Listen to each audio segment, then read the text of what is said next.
So I want to take this opportunity to officially welcome each and everyone to yet this very, very powerful session. Yes, today is 23rd August 2022. And I'm really excited for you, champion, for always coming in to really seek this kind of understanding and revelation, because it takes people who are looking for knowledge to be ahead of the competition. Let me tell you, the book you don't read will always cost you. What you don't know, literally, it will always cost you. There's always a price. Either you know it or you don't know it. It's people who are the wise, they are in search of new knowledge. You understand? Because if you are reached the bottom, or you have reached the bottom of everything you know, then I can tell you they're gonna find a lot of difficult challenges in everything you do, because the world is evolving fast. There's too much information. We're in information overload, whereby what you know is working right now, in the next few years, it will not be valid anymore. That's why I want to really welcome each and every one of you. You coming here, you are truly champions, because champions, they are always working on themselves in every aspect of life. You understand? Champions, we are winners. Champions, we take over. So that's why I'm really very, very, very excited by mere fact you have woken up very early in the morning.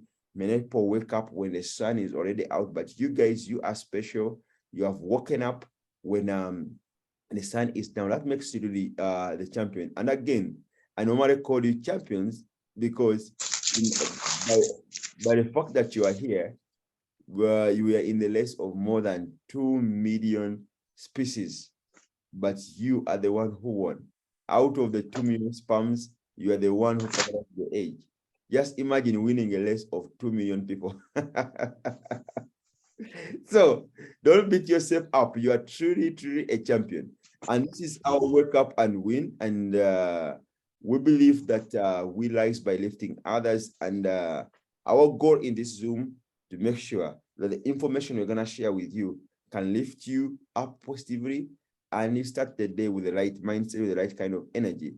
Yes, to those brothers who are in Tanzania, hope everything moves on smoothly with the counting of people that's going on. But I'm wondering, in Tanzania, you have the biggest piece of land, but yeah, the population is more like that of Uganda. So we need to negotiate and add more land to us. Whoever did the demarcation of East African map needs to be investigated. It must have been a Tanzania. You had it right in 1979. We cannot be the same population, and yet you have a big piece of land. So we need to negotiate that.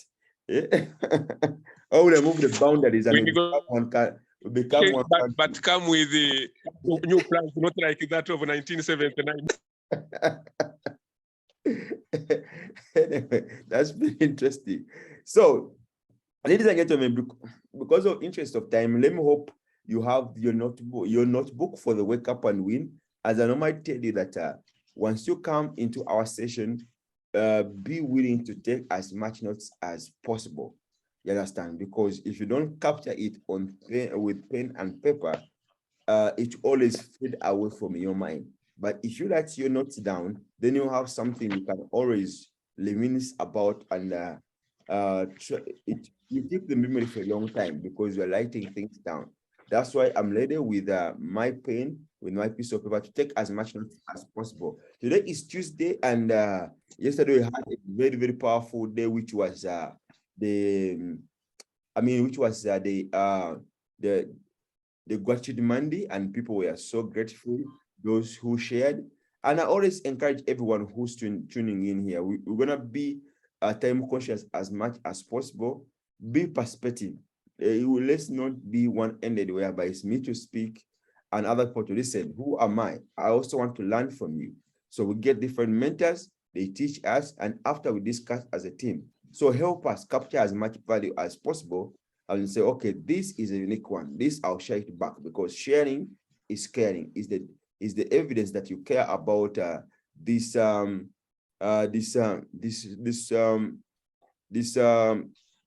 arrangement of wake up and win, and you want it to grow and grow and grow and grow, so it can be a blessing to many people across Africa. So I really like it when people, they come and share. Please don't just tune in, be a participant, be an active participant. And the best you can do is to take notes. And when time is given, actually, don't wait me to if you get something to share, raise up your hand so that I know this person is ready to share. So that at the end of the session, I just call up your name and share immediately. Don't wait for me. The moment you capture something that you could wish to share along the line of the topic we bring forward, always be willing to come and share. Now, ladies and gentlemen, we have had a lot of people having big dreams and not achieving their dreams. You understand? We have had a lot of people building, trying to build different teams, but at the end of the day, they are good starters, but they are poor finishers. You know, at the beginning, you get an opportunity and feel like it's gonna be easier for you to align the right kind of people to work with you, in that endeavor. But it comes challenging when you are bringing people on board with different background, different personalities.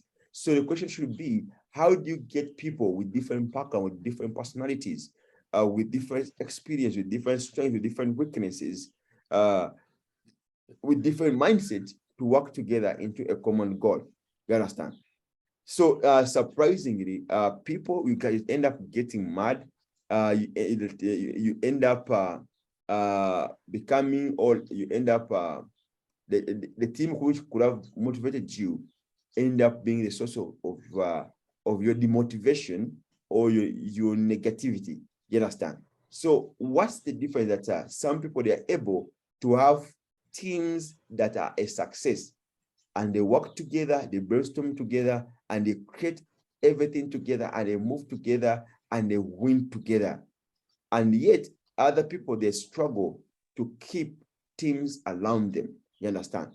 Like, you find yourself, ever since you joined Omega Pro, it's very hard for you to build a team. And if you have a team, it's very hard to retain a team. You only have team of what you call visitors. Today you have them, tomorrow you don't have them. Yet other people, they have tapped into the technology that can get people stay and retain, and they work together for a very long time. So this should interest you. Why? Because everyone who have seen what we are having here, number one, we have seen that in Omega Pro, a person who builds the team will make most of the money. The company deliberately put most of the bonus in team building for people who go out there and lift people, for people who go there and find a way to work with other people. Those people, they get paid millions of dollars in a company we are partnering with. Meaning, if you are here, it should interest you to know, how can I build a team? You understand? If I give it a chance to have a team of people around me, how do I nurture it? How do I grow it? It's a technology. Many people, they spend a lot of time in Omega Pro, in other partners, and they wish to have a team, but they are not yearning to access the information that will enable everyone to work in the same speed under them. You understand? And not, it all starts with awareness that, you know what, this I have to do. This I need to be aware of, because if I'm gonna work with people, I need to know, what does it take to work with people? What gets people to work with me in harmony? You understand? So this should be a very interesting topic which everybody needs to participate into, not as scrum work, but for once and for all, we get this done. We get this information to ourselves. We chew it. You understand? We chew it. We eat up this information so that you become a team building expert. You become a team building professional. You become a pro. You go pro, because you know what it takes to have people working together in harmony, to have a winning team. Because one thing for sure, we got one of the best mentor.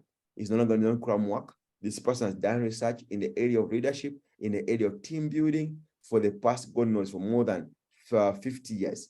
He has been on this journey and he has blessed a lot of people. Yes, he has written this book called The Law of Teamwork. It's a very big book which we are doing a study with. It's called John C. Maxwell. He has consulted with presidents of countries, prime ministers of countries. They have hired him, they have paid him millions of dollars for what he knows, you understand? And he has worked with different teams, consulted at national level, at international level, and even in sports where teamwork is really required heavily. That's why you really need to take a keen look at what we are discussing right now. So right now we have been moving really very well, and we have covered about if I'm not mistaken, about 5 laws, and today we want to talk about law number 6. But just to give a recap for the purpose of the new people who are not here, who have been missing this mentorship session, the first law when you are looking to build a teamwork, what you have to have in mind is the law of significance. You understand? For a person who is going to build a big team, you need to have it in mind that one is so of a small number to build greatness. One is too small number to achieve greatness. You cannot achieve greatness alone. If you have a big dream, if there are things you want to achieve, then it's very important to really look in the history. People who have achieved great things, they don't work alone. They work with a group of people around them. You understand? There is always a team that you may not see in the public, but is working day and night to make things happen in the background. You understand? It may be all public or in the background. It does not matter, but they are always working together. So it's very important to know that if you are in IRIF, and I expect you to have a big dream, then the question is the area you align yourself with people and open up to work with people, it will be better for you. People who don't build team, they have small dreams. It's the evidence they have small dreams. But people who have big dreams, guess what? They have a great team around them. So the reason why people normally don't build a great team, some of them, they have insecurity purposes. They have issue with people. You understand? Maybe they hate working with people. Is something which is natural. Sometimes they have small dreams, because if they had big dreams, they know they will need leverage of other people. Secondly, they have ego. Is something of pride. You understand? Like, I don't want to contribute to nobody. What I know is my own. I worked hard to get it. Why should I share it with anybody? You understand? You have ego, you have pride. Your others is selfish interest. You're self-centered. You understand? Because if it was service above self, you could have helped other people with what you know. Other people just want to be in control, and teamwork exposes your dictatorship, because you don't bring your dictatorship mindset in teamwork. You need to negotiate. You need to work together. You need to allow other people to contribute. But people who want everything to be about themselves, and they become the alpha and the omega of the team, the ultimate decision maker of the team, those people, they find hard to work with other people, because they cannot help it when other people make them keep quiet, and their is suffocated. There are others naiveness. They don't know the importance of teamwork as far as achieving goals are concerned. Other people, they just lack training. They want to build teams, but they have never trained on how to build good teams. If you had to do it all over again, you could really need help. You understand? Then we looked at another powerful law, which is law number 2. For people who want to build great teams, is the law of the law of the niche. You understand? The law of the niche was so very powerful that everybody on the team has a role to play. You understand? Not everybody will play your role. Not everybody is gonna speak the way you speak, but somehow you find a way how you press people in strategically in the law where they give the most of the value. So as a great team leader, you need to work with your people closely and know their strength, know their weakness, and you can press them to different roles where they can deliver the most value. One of the burden of team building is when you get a light role and give it to a wrong person, it will suffocate it, and the entire team will pay the price. But if you, as a team leader, because everybody here, I believe you are building a team in Omega Pro and you are a team leader, so you need to find a way how you can press the right people in the light role. Those who don't serve the right role, keep moving them around. You are most valuable where you add the most value. No matter how talented you are, if you are in the wrong place, you will never win. Start by finding the right place for your people, and tell the rest of the people why you are pressing so and so in that place, and you see a lot of value. So now, it's really very important. We looked at a lot of the bigger picture. Yes, even if laws are important, but what I can tell you, the goal of the team is more important than the individual role. Don't make your role, which you are playing on behalf of the team, to be the bigger issue. No, don't lose sight of the bigger picture. You understand? The bigger picture is everything. Become goal conscious, not low conscious. Anytime you lose perspective, you fall into the low conscious and lose sight of the bigger picture. When you put your role above the team goal, then you're gonna suffocate the team. If a team is to reach its full potential, each player must be willing to subordinate his personal goals to the goal of the team. If you think you are the entire picture, you will never see the bigger picture. Don't make yourself the presentation. The team is not just about you. It's about the bigger picture that encompasses the individual goals all at once. Because if the team wins the bigger picture and achieves the bigger picture or the bigger goal, everybody will win automatically. Like now in IDEF, we have a goal of helping Akan families become millionaires. And guess what? When you talk about that goal, we cannot help Akan families without you, who is a team member, achieving your financial goal. You understand? So don't make your small goals to be bigger than the goal of IDEF. When you talk about feeding 1 million children, yes, it will make you a winner in the process. Let me tell you, because it will take finances to feed 1 million children. It will take finances to feed 1 million children. More importantly, we talk about building IDEF village. Yes, it will take finances, meaning we shall have members who are financially empowered. So everything, your individual goal is always encompassed. So you focusing on the bigger picture of the team. You understand? We have a vision of building the largest team across Africa.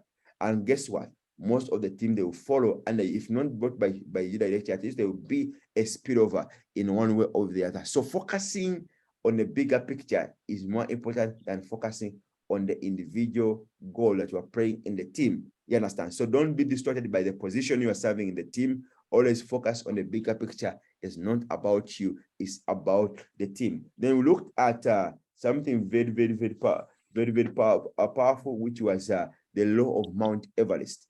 As the challenge escalates, the need for a team elevates. You need the right people you need to put the right people together to grow your team. And let me tell you something. If your dream is big as Mount Everest, then you need to have a dream team around you. You understand? Your team must be the size of your dream. If you have a small dream, then you need a small team. If you have a big dream, then you need a big team around you. People don't achieve their goals because they don't have a dream team. People have given up and they have died without achieving their dream because they failed to put the right people to work with together. But if you put the right people to work with together, no matter how big the dream is, even if it's as big as Mount Everest, you conquer it because you have quite team or quite people in your team that understand themselves that you are working with. But as long as you have a long team around you, no matter the team, the dream you are having, it will always be suffocated. So when the team you have doesn't match up to the team of your dream, then two things are going to happen. Either you're going to give up on your dreams, or you need to find a way how you can empower and grow your team. A dream team don't come to you, we grow them. Don't just look for leaders, people who know everything. Yes, you can turn followers, because followers are easier to find. You can turn followers into your own leaders. But if you get people who are already leaders, these people, they are not easy to put together to focus on the bigger picture, which encompasses everybody to win together. Why? Because people who call themselves leaders, they come with individual goals. They come with individual agendas. As you are moving in this direction, for them, they're also moving in the direction. Instead of becoming the source of inspiration, they will become the source of destruction. You give this order, they give a different order. You plan this, they plan opposites. They always work antagonistic. So followers are easy to find and easy to gather. Leaders are not easy to keep. They are not patient and they are easy quitters. And a leader, even they will ask for price, they are not willing to sacrifice nothing. You understand? So, recently, ladies and gentlemen, we looked at something which was powerful, which was the law of the chain. And it was the strength of the team is impacted by its weakest link. The strength of the team is impacted by its strongest link. As much as any team likes to measure itself by the best people they have on the team, the truth is the strength of the team is impacted by its weakest person that they have on the team. No matter how much people no matter how much people they try to rationalize it or compensate it or hide it, a weak link will eventually come to light. That's the law of the link. People choose to differ. We don't need everybody on the team. Yes, we want a team, but it's very important to recognize you don't need everybody on the team. You understand? Because if you carry a weak link around you, they will suffocate the rest of the strong member you have on the team. We need to respect. Not everybody will move with you on this journey. Not everybody is going to help other families. Not everybody is ready to lift other people to the level of their financial stability, because that's what inspires helping other families, lifting other people. Somebody don't believe in that kind of to them is nonsense. You understand? Even I'm not taking care of myself financially. Why should I really go and really fight and help other people? Why? They don't see any instance in that. So don't force people to see what you are seeing. Meaning, if a pastor cannot see what you are seeing, don't force them on the team. Otherwise, they turn into a weak link. They become the source of negativity. They don't do what they're supposed to do because they don't see any reason why they should work together. For them, all they want is to put their money and make 100%. Then you are forcing them to become team builders. Why? They don't see any value. So it's very important to respect that that people, they are on different journeys in their life. Maybe they want to build teams, but not in the line of what we are trying to do. So don't force those people to work with you. Even if they join your team, they then become members of Omega Pro, but not members of your I-Lev team. So not everybody will take the journey. People do choose different trips, and not everybody has the ability to take this journey. You understand? Because it takes a lot to become a team player, more especially when we're building at a bigger picture. You understand? But not everybody has the ability to play this kind of path. You understand? And more importantly, not everybody has the potential to take this journey. You understand? So, ladies and gentlemen, if you are a team leader, you cannot avoid dealing with the weak link. Team members who do not carry their own weight slow down the team. So if you have people on your team and they don't do their part, you understand, it will affect and you become the source of negativity on your leadership. So characteristics of people who are weak links in your team, take care of this. Anybody who cannot keep pace with the team members is a weak link. So either help him grow or give him a different role, or ask him to sit down and get other people, and we serve him as a member of Omega Pro. Once in a while, we can count to our event, but don't count on them. So anybody who's not moving on the same pace, we do the Zoom, it does not come to the Zoom. We plan for the event, for him does not come for the event. Nothing you plan as a team will ever participate. Whatever it does is on a different pace. You understand? So you let that person level, you help him to level up, or you ask him to really sit down, become an investor in Omega Pro, and we shall be happy to serve that person with a cheerful heart. So anyone in your team who does not grow in their area of responsibility is a weak link. You understand? Because we have people whereby ever since they joined, no matter the level of the training, they have been the same people. You understand? They are still complaining, they are still nagging, they are still blaming. They have never grown in any area of responsibility. For them, every time they need to be served. You understand? Those people, they are not good prayers. You understand? It's like you have been in the same church in the past 50 years. Up to now, you are still a church and you are not taking any kind of role. You cannot get involved. I mean, if it's somebody who's a strong member, it does not sit on his ass for a long time. Sooner or later, it gets involved. You understand? He asks the leader, what role can I? If I'm not be a presenter, but it's the Lord I can pray. You understand? At worst, I can pray for the team. I may be a good player. You understand? Let me be the prayer warrior of IDEV. You understand? I know what I do in my secret place. Whenever you have an event for me, I will go and I pray for the event. That is a very good prayer. He has the Lord to pray. At worst, he has the Lord to pray. But more importantly, people who don't work on their personal weaknesses. We all have weaknesses. I have weaknesses, you have weaknesses, and you have strength. Nobody is perfect. But people who leave their weaknesses for the public consumption, they are not willing to work on their winning on behalf of the team growth. You understand? You are arrogant the same way you were here. Your pride is off the roof the same way from day one. You understand? People who are, somebody is not good at making phone calls, but he has never improved, nor does he have the desire to improve in those areas. You cannot prospect, you cannot present, you cannot train, you cannot follow up, you cannot cross, you cannot invite, you cannot promote the event, you cannot you don't have a name list, you have never grown. You know the things are important, but somehow you have neglected them. You see, so a person does not work on their personal weakness and is not striving to become better, will become a weak link in a person, because other people are growing better. This person will drag you behind. This is the person whereby you need to do all presentation on these people. Is the 1 year in Omega Pro, but still cannot do the presentation. Even if you task him that to do a presentation, how does Omega Pro work? They don't know, and they're not even willing to know. Are you with me? So if you're gonna grow as team leader, we need to take care of what? Of the weakling, because our respect to the team is gonna be determined by how you deal with the weakling. If not, the strong members will identify the weakling. The weakling will force the strong members to be helping them every single time.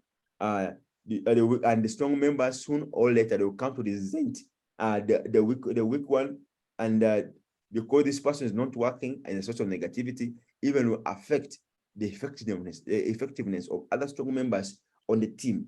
And even someone start questioning the ability of you, their leader, if you cannot deal with the nonsense of this person. Because the weakling will always give excuses, we never take responsibility. Every time is explaining, every time, whatever. No. Sometimes okay, same focuses need to be done, get it done. You say, oh, show up, do this, let's do this. Stop explaining, because it's not about you, it's about the bigger picture. You understand? If you cannot play the law, you better tell us, you know what, you are too busy for this law, and we get another person. You understand? Don't waste our time, and it does not waste your time. If you want to be an investor, be an investor in Omega Pro. You understand? If you want to build Omega Pro on your page, you are welcome. But you want to work with us for the purpose of bigger picture, so we can help you. As you help us, we help each other. You need to level up. You need to level up. It's not about you. You understand? We cannot do things based on your schedule. Stop being a weak link, and we are going to grow. So the weak member will always take more time from the leader. You understand? And you know the trick about keeping the weak members on your team around you. They will force you to have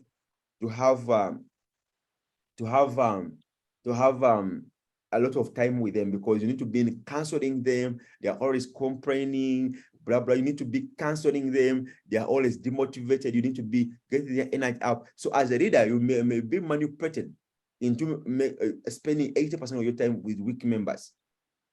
You understand? But if you are somebody who is a good leader, a team builder, spend 80% of your time with people who are already strong members, because surprisingly, those strong members who are abandoning, they produce 80% of the results in the team.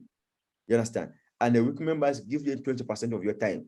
When they level up, they cross out to the strong member, then where you can give them 80%, because the weak members, you cannot count on them, because anytime soon, they can quit. Anytime soon, they are good quitters. They are good starters, but they are not good at finishing. So it has been a blessing. Those who have missed those sessions, we have been covering them up. There have been 5 laws I've covered: the law of significance, the law of the niche, the law of the bigger picture, the law of Mount Everest, and then the law of the chain. Now today, we are looking at a very powerful law from our mentor straight away. Take as much notes as possible, which we call the law of the law of catalyst. You understand? Yes, we looked at the story, how the weak person impacts the team. You understand? Now we want to look at the strong person. How do they impact the team? Once you have a person, a catalyst is anything that speeds up a reaction. Those who did chemistry, if you remember. So now we want to look at ladies and gentlemen, what's the advantage of having in any team that wins? There's always that strong person that makes things happen. You understand? And you can choose to be the catalyst of either partner, whereby in your market you are the mover. You understand? Yes, you are the mover. Ladies and gentlemen, I'll go straight and I'll share the screen, take as much notes as possible, and then we shall share the notes. Thank you.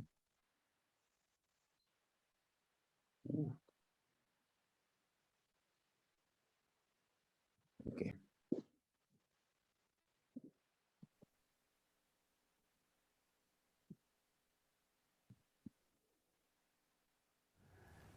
Today I want to talk to you about law number 6 of the laws of teamwork. It's called the law of the catalyst. And the law of the catalyst says winning teams have players that make things happen. In other words, catalysts are what I call get it done and then some people. That's just who they are. And by the way, by now in the training videos and in the studio here today, you're probably feeling pretty good. Because you've got 5 teamwork laws under your belt. And you already feel like you're a better team player. Isn't that true, huh? I mean, you just say, oh, this is huge. How many of you just feel you're probably a little bit better now than you were a while ago? Raise your hand. Oh, yeah, that's good, good. Can I tell you something? You're not that good yet. You've got 12 laws to go. So look at your neighbor and say, you're good, but not that good. All right, huh? Okay.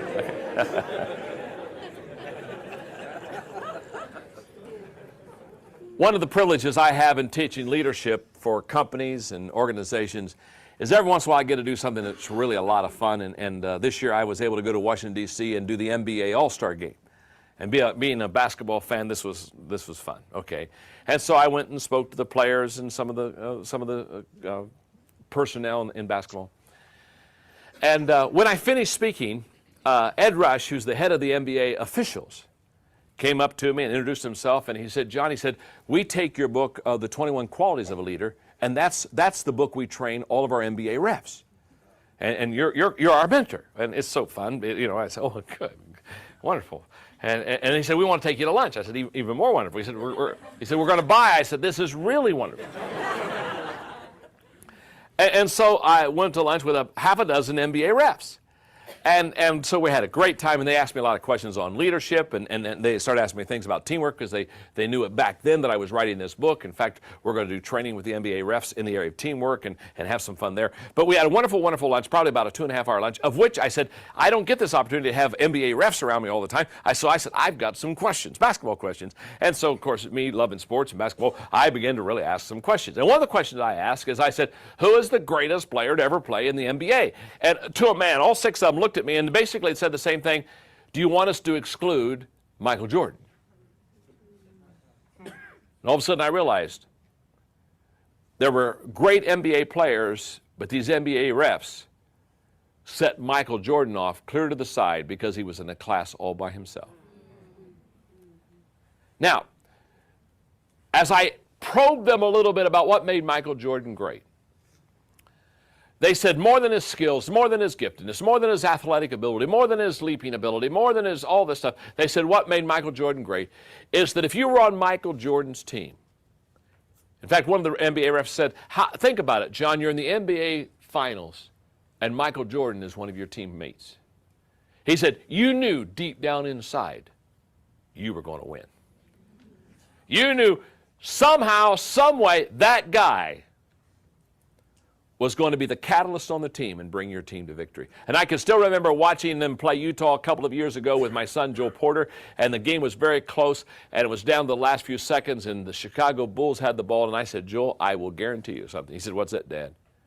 I said, I will guarantee you Michael Jordan will shoot the ball. and I'll guarantee you he'll make the basket.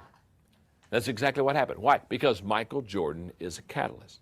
Now, every team to be effective has to have that person that you just get the ball to. And here's the way I want to explain the catalyst for you.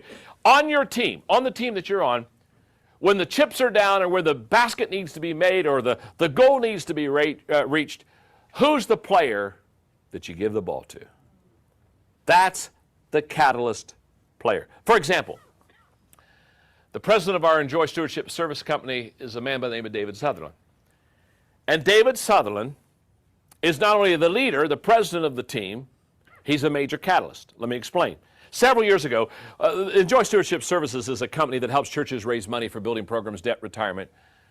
And we have a goal. Within a couple of years, we will in 1 year raise over $1 billion for local congregations. So God's blessed us, and it's just a wonderful, wonderful experience. Okay, but back way back 6 years ago, when this company was just being started and Dave was ahead of it, if we did 30 churches a year, we were excited. And I'll never forget, in December, the first December, I was going through the office one day, and I saw his wife, Roxine, and I said, Roxine, where's Dave? I haven't seen him for a couple of days. Oh, she said, John, she said, he's on the road. I said, what's he doing? And she said, well, he has this goal of how many organizations he wants to help raise money this year. He has this goal, this number. And she said, he's short of the goal. And so she said a couple of days ago he left, and he said, Roxine, I haven't met my goal yet. I'll come home when I've met my goal. So she said, I don't know, 2 days, 2 weeks, who knows? But she said, here's what I want you to know. She said, I've lived with him now, she said, for several years. She said, here's what when he comes home, he will have hit his goal. That's a catalyst, a person that is going to make it happen. So let me give you the characteristics of a catalyst. There are 9 of them. Number 1, intuitive. In other words, they sense things that others do not sense that makes the team successful. There's an intuitiveness about them. By the way, the best leaders, the natural leaders, the, quote, born leaders, have an intuitiveness within them. In fact, the one law of the 21 irrefutable laws of leadership, the one law that separates the natural-born gifted leader from the non-natural-born gifted leader is the law of intuitiveness. Intuitiveness comes with natural leadership skills. So they sense things that others do not sense. Secondly, they're communicators. They say things that others do not say that makes the team successful. And again, Winston Churchill is such a hero of mine and such a great leader. In the days when Nazi Germany was beginning to invade the other European countries, the present Prime Minister of England said there's no need to worry, he'll never come to England. Winston Churchill was the only voice that said we need to worry, we need to be concerned. This man won't stop. He's going to conquer England if we don't do something. And what is that? That's a catalytic call. That's a catalytic communicator who when everybody else is saying one thing says, no, you don't understand.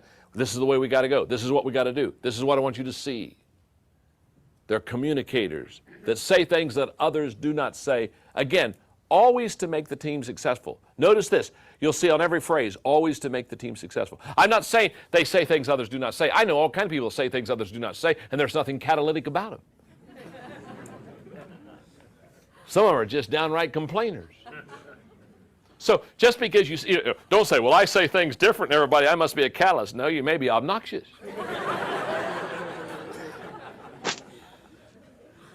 You understand, you say things that others do not say to make the team successful. You sense things that others do not sense to make the team successful. The third characteristic of a catalyst leader is they are initiators.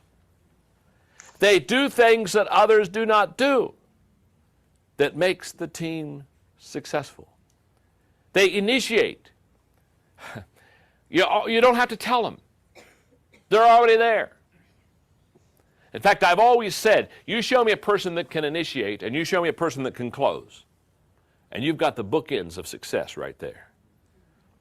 But catalytic people are initiators. Number 4, they're passionate. They feel things that others do not feel. Again, that makes the team successful. They're passionate. They're like David facing Goliath, looking at the rest of the army of Israel and says, is there not a cause? I mean, he can't understand it. Why aren't you charging the big boy? Why they aren't charging the big boy? Because they think the big boy's going to hurt him. Hello. You see, they saw the big boy and they said, he's so big he's going to hurt us. David saw the big boy and said, he's so big I can't miss. Passion. Catalytic leaders on a team are passionate. Number 5, they're creative. They think things that others do not think that makes the team successful. They're not boxy people. They have no lines. They jump over acceptable norms to get the job done. I mean, they're again, what are they? They are make it happen people. They're catalytic. Number 6, they are givers. They give things that others do not give. That makes the team successful. They are second mile people. Not first mile people. Second mile people. My friend Zig Ziglar said, get on the second mile road because he says there's less traffic there. How true that is. They're givers. They do their part, quote, and then some. Number 7, they're responsible. They carry things that others do not carry that makes the team successful. They carry their load and then some. Number 8, they're gifted. They can do things that others cannot do that makes the team successful. There's a certain ability and giftedness that makes the difference of this team player. And number 9, they're leaders. They influence people that others do not influence that makes the team successful. Now, let's talk about it for a second. In finding a leader, in finding this person that's going to be a catalyst on your team, what I want you to understand is something very simple here. When people ask me to help them get a picture of a leader, one of the first things I share with them about leaders is leaders have the ability to make things happen. That's a fact. Leaders make things happen. In fact, let me put it this way. If you cannot make things happen for yourself, you can't make things happen for others. So the first thing you do when you're looking for a leader is look for somebody who can make things happen. Because if they have the ability to produce, if they have the ability to bring home the bacon, hello? Instead of belch out the bologna. If they can bring it home, if they can do it for themselves, there's a high probability they can do it for others. If you can't do it for yourself, you probably can't do it for others. So catalysts on team, they're going to somehow find a way to get you over the top. A few weeks ago, I was in London, and when I was in London, I was with 3 wonderful friends, Andy Steimer, Tim Elmore, and Dan Ryland. Now, Tim and Dan were with me because for 20 years they've been on my team. So 20 years ago we started the journey together, so I said, guys, let's go to London for a week and let's do stuff we like to do. Let's do a little C.S. Lewis study, let's do some John Wesley stuff, let's go to some shows, and we had an incredible time. But Dan Ryland is a Beatles fan. So we went to a play of the Beatles, which he loved. It was good. It was a good play. But then on the highlight was the last Saturday morning before we were all to take off to go back to the States. Dan said, what we need to do is we've got to go to Abbey Road. And we've got to go, the picture, where the Beatles are crossing the street at Abbey Road. He said, we have got to take this picture at Abbey Road. And I said, yeah, because I love Beatles. So I said, yeah, you're right. We got to go to Abbey Road. And I just volunteered. I said, I'll be the guy that takes the shoes off. You know what I mean? I'll be the barefoot guy. And so we got a taxi cab because our wives want to go. So we got a couple taxi cabs. And so we pull up to Abbey Road. And much to our disappointment, the road's closed. And there's a big truck out there, with the big ladders on it. And there are cones out over the road and huge sign says road closed. And our cab driver, he pulls up, goes slow, and he says, I'm so sorry. He said, the road's closed. And he started to pull away. I said, stop. Stop. I said, don't go. He said, the road's closed. I said, you don't understand. I said, I think we can make this happen. So I got him to pull over. Now, on the way over, the cab driver told us the whole time we were going over, he kept saying to us, he said, now guys, he said, I don't want to disappoint you, but he said, this is a pretty popular place. And he said, a whole bunch of people will be here and usually have to stand in line. And everybody's got their cameras and everybody's doing their little job of going across the street, the whole deal. And so he said, I'm not trying to discourage you, but he said, this may be a long wait. Well, it says road closed. There is no wait. So I said, pull the thing over. So we all get out and the guys are kind of looking at me and says, guys, hang on. And I go over to the workers of the road, the guys over there that put out all the cones and were, you know, basically doing what the workers of the road do, standing at the side of the road.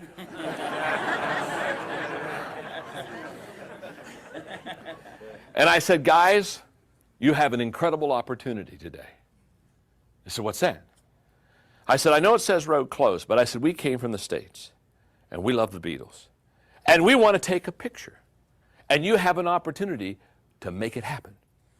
And I said, all we need to do is move the cones out of the way. And I said, move the truck back just a little bit, kind of position it in the right place in the road, because one of the things we had talked about at dinner the night before is if you look at the photo album of the Beatles going across Abbey Road, it's one that's looking down on the Beatles. It's not one on the street level. And so the night before we were talking about how it was going to be tough to get the picture the way it's supposed to be because we didn't have any way to go kind of top down. And when I saw the truck, the ladder, I realized that this was the way that we would get the picture from the top down. So I told him, I said, we'll have just to move the truck just a little bit to get the picture top down there. And I said, we'll help you. And the kind of guys are kind of looking at each other. I said, you know, you're not doing anything right now anyway. And no, we're not. And so they started laughing and they started helping me pick up the cones. And so we're all moving all the stuff out of the way. It's a wonderful experience and we're having the best time. And Patty Ryland, Dan's wife, I said, now Patty, I said, you get up in the truck here and then get over here and get the picture. So she gets up in the truck to get the picture just the way it is. And everybody's just having a great time. And we, you know, I take my shoes off, my socks off, and we get the picture just the way we're supposed to get the picture going across there. And she's up there on top of the truck taking it, you know, and all the guys that are supposed to be working on the road, they're clapping and cheering us on now. And the cab driver, I'll never forget it, the cab driver, when we got back in the cab, looked at Andy Steimer, who was with us, one of the four, and he saw me getting all these workers to help us out because, well, they are workers, so so he saw me getting all the workers to help us out, and he looked at me and he pointed to me and he said to Andy, he said, boy, he said, that guy gets things done, doesn't he? And Andy looked at him and says, you have no idea. We got that picture. We got back in that cab. We laughed. We had the best time all the way back because we got what we wanted to see happen. And the road workers, they were so happy. They were shaking our hands, telling us that we made their day because this is a very boring kind of job they've got. Now, very simple. You know what we're talking about? We're talking about a catalyst on a team. We're talking about the person who has the ability to make things happen. And what I know about teamwork is that although you've got a total group of people making up a team, there's got to be somebody that's going to make it happen. And you need to recognize that, and you need to support that, and you need to do everything you can to help that person bring you to victory. That's the law of the catalyst.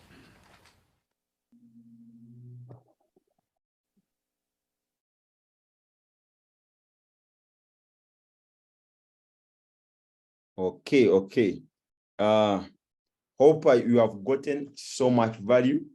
Let me see people who have Today I want to talk to you about law number 7. Who have gotten value from that. I know the video was not that clear because it's some old video, but the words are audible, were audible enough. So let me know what value you have gotten, but what value you have gotten from your end. As I told, this is more like the opposite of the previous law. The previous we are looking at the law of the chain, how the weak member will impact the team. Now we're looking at the law of the catalyst, the winning team, how players who make things happen. So what do you learn from that? Put your hand up. Yes, Francis, you can go right ahead. Yes, good morning, champions. Good morning, every member who is here. I'm so glad that you woke up and you are on the wake up and win call. So I've learned about the law of catalyst. They say that every winning team must have a person that make it happen.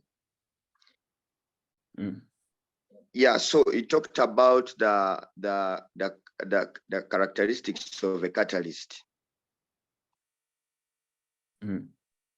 So he talked about one of the things that caught me is the last one of the leadership, that he must be a leader.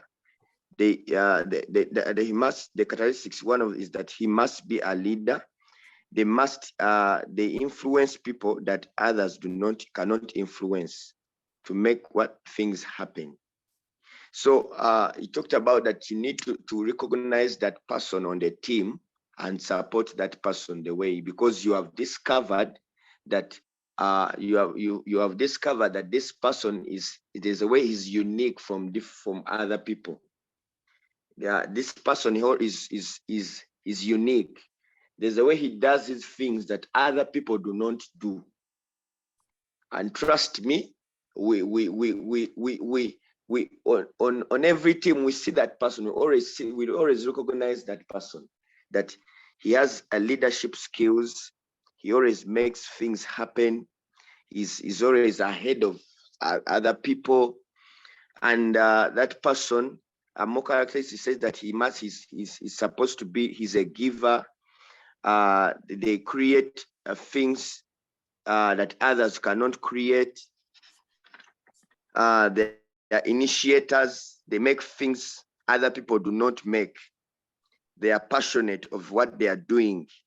But he says that they are passionate. They are initiators to make things happen. When they come to initiate something, there's a success that is created on a team because of that characteristics that they have. Yeah, so even when we are in let me say during our days of studying, like in our classes, we used to have those people that even when they don't read the books, they make it happen. Those people, you would find that when it is discussion, actually, those are the people that used to make class monitors.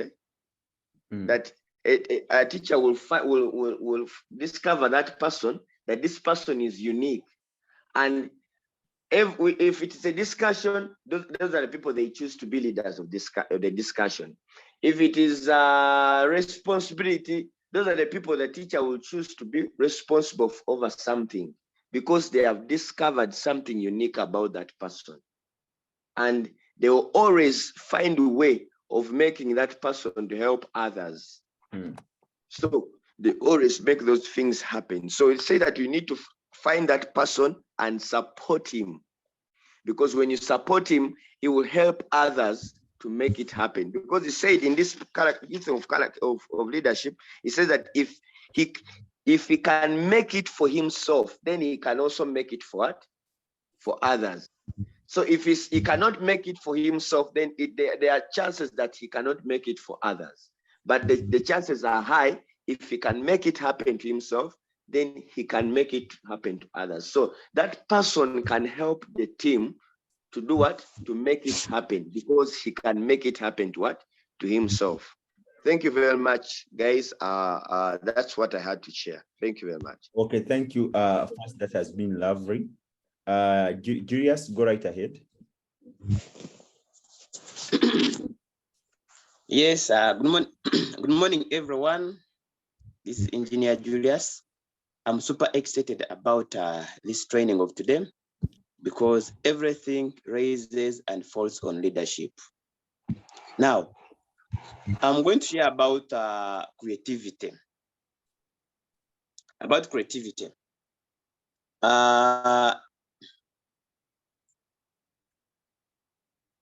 About creativity, he said on the catalyst, he said, people who are creative, they think things that others do not think, that makes the team successful. And on that, he said that if you cannot make things happen, then you cannot help others to make things happen. And the goal of creativity is to think and create something that can help others to become successful. Because I'm not going to master everything, but success is all about creativity. And when I see in the world we are in today, people that are successful, they are only those people that have created new things, new ideas, who have seen where the world is going and they go there first. So in line with our business,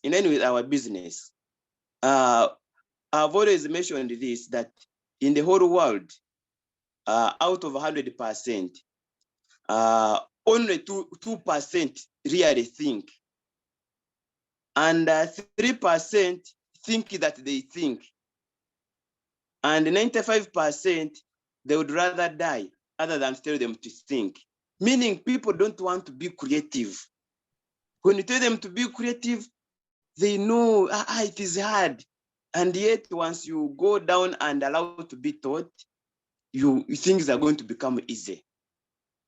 I'm getting it. So creativity is what is going to simplify our life. And you sit somewhere and you create something, and there are so many new innovations that we can be part of and learn, and over time things become easy.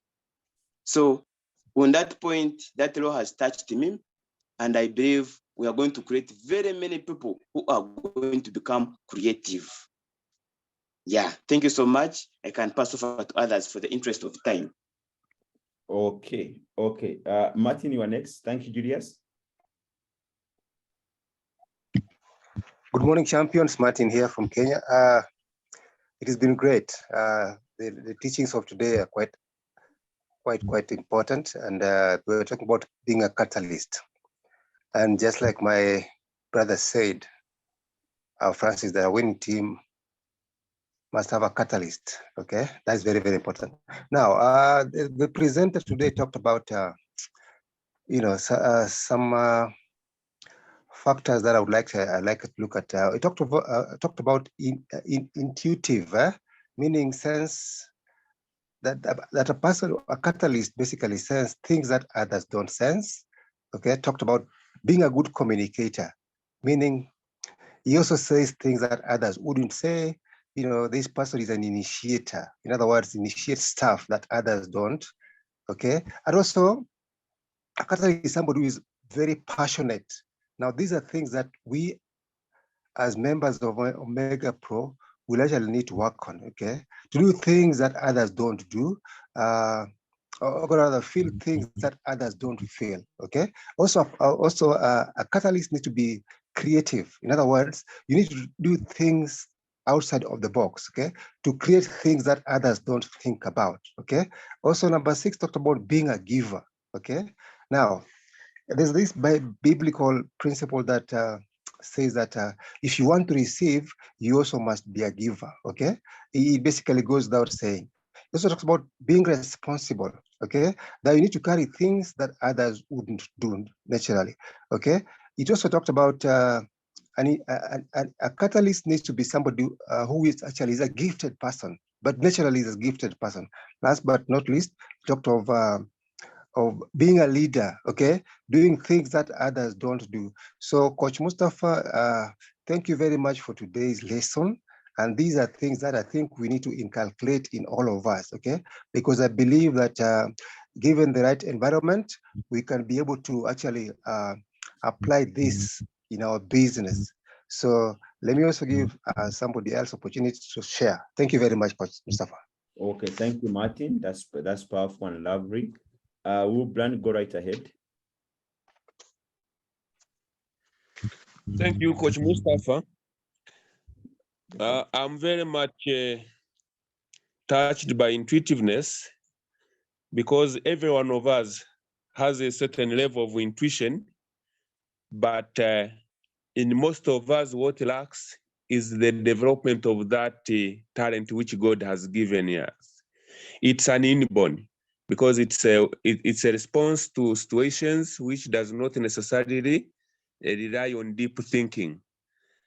It's a response which tells you that is correct, that is bad, that is true, that is wrong, but that courage of taking it and expressing it outside, it's what most of us lack. Therefore, it is a characteristic of a catalyst, which is very much important if we encapsulate it in us, so that we become, we express outside what we have inside of us. So it's a characteristic which distinguishes the one who has to take it out and the one who has to keep it in himself. That is what it distinguishes us. But if a question of intuition, we all have intuitive capacity. Now, expressing it outside then tells us we are communicating. If we are communicating, then there is something we are communicating, then it becomes initiation of something. And then if we initiate it, then we are passionate to work on it. What moves us to communicate it, it's passion. What moves us to take it to others, to reach outside others, it's passion. And then if we are communicating, if we have it, if we have something to tell, then it becomes a certain level of creativeness. We are creating, we are being creative. We are telling outside what people had not. Then that is creativeness. And then we are actually giving out to others. And it's always good to give than to receive, because it is in giving that we receive. And if we give outside, then we are becoming responsible, because being responsible is being there for others, being there to make sure that others are benefiting from you. And that actually takes us to being gifted. If you give others, Coach Mustafa, I think everybody who is here is appreciating what you are doing, and then that is a gift in you. It's a gift. You are a gift to us, but also you are gifted. You are giving out what is a gift you hold, you own. And then by that way, we become leaders. To me, that's the analysis of the 9 characteristics of the catalyst. Catalyst is what speeds up the reaction, is what speeds up what one does, what is going on. That is a catalyst. Thank you very much. That's what I have to share.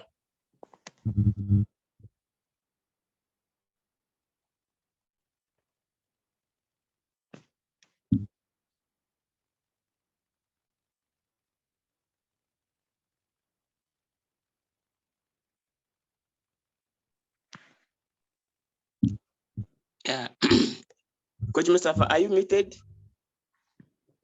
Maybe Professor, you can unmute and go ahead and share with us. Oh, sorry. I was muted. Yes, I was muted. I was asking Professor to go next. Thank you, brother. Yes. Professor, you can go right ahead. Thank you, Ben. It has been powerful. Yes. Good morning, Coach. Good morning, champions. Good morning, IREF family. Good morning to you, Prosi. Good morning, Prosi.